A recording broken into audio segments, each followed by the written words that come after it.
Questions are a really important part of how we communicate.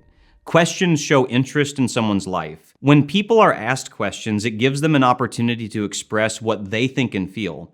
Without asking questions and listening to others, we don't really know who we're talking with. So here are 5 of my favorite questions you can use to shift a conversation towards spiritual topics. These questions can also deepen spiritual conversations after you've started them. The first question I like to ask is, what's your religious background? This is a helpful, non-threatening way to start a conversation. Most people have some form of religious background. It could range from witchcraft to deeply Christian. Regardless, this question doesn't suggest any shame about where the person stands currently. Even if they're an atheist, answering this question is not likely to bring tension to a conversation.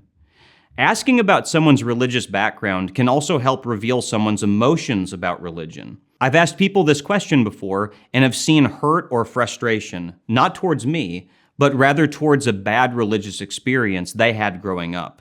Some people will share stories about hypocritical religious parents, over-controlling cults they grew up in, or even positive experiences they had. Of course, we can absolutely affirm that religious hypocrisy is a terrible thing.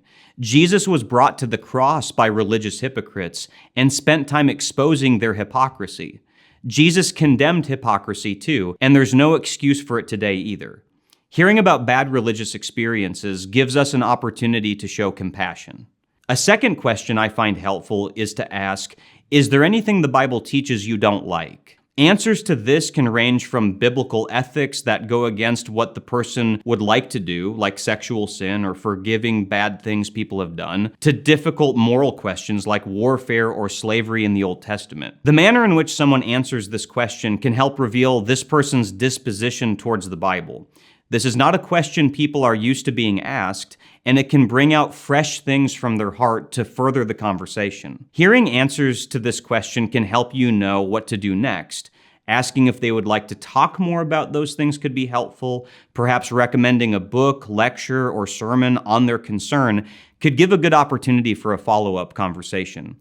Suggesting resources like this will show how interested they are. If they read or listen to what you send, you can gauge if they're seeking. If they don't show interest in the things you suggest, encouraging them to consider more resources or points may not be what's needed at the moment. Here's a third idea. When someone has shared a concern they have about the scriptures, rather than seeking to immediately answer their question, you could ask, what have you done to find answers to that? For 2,000 years, people have been writing in defense of the Bible, so it's pretty likely that someone could find resources to help them with their question or concern. This question helps you gauge if someone is seeking, stuck, or settled. If they can cite solid ways they've sought to answer a question, that probably means that they're seeking. They might be stuck if they've tried a few things, but still seem confused. In other words, the resources they've found so far haven't been effective for them, but they're still looking for better answers. If they haven't really tried anything, they might be settled. Asking this question helps you know where they're at. Here's a fourth question we could think about using.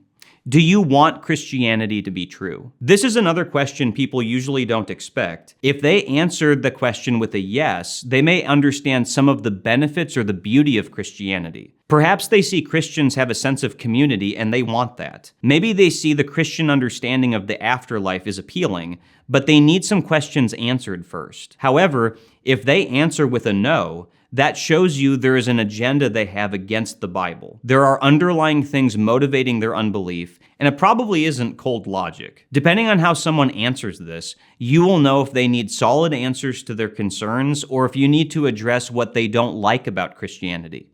It ensures you're meeting them where they are. So the fifth and final thought, God has not left us with a mere series of watertight arguments. Instead, He's left us with a watertight person. Ultimately, people need to look to Jesus and deal with who He is. Asking someone the question, have you read the Gospels for yourself, gently pushes them to this person who has come down to rescue us. If they've not tried reading for themselves, yet they have concerns about the Bible, this challenges them to take a look. If someone shows they're interested in reading the Gospel, you can suggest reading it together. You don't need to have all the answers or even teach them through it. Simply reading it together could get them into the Word. And all of this could begin with you asking a simple, non-threatening question. No matter who you are, you can have spiritual conversations with people. They don't need to accomplish too much at one time. These are simple questions you can incorporate when talking with family, friends, neighbors, and coworkers. I hope they're helpful in starting and sustaining good spiritual conversations that bring us all closer to the truth.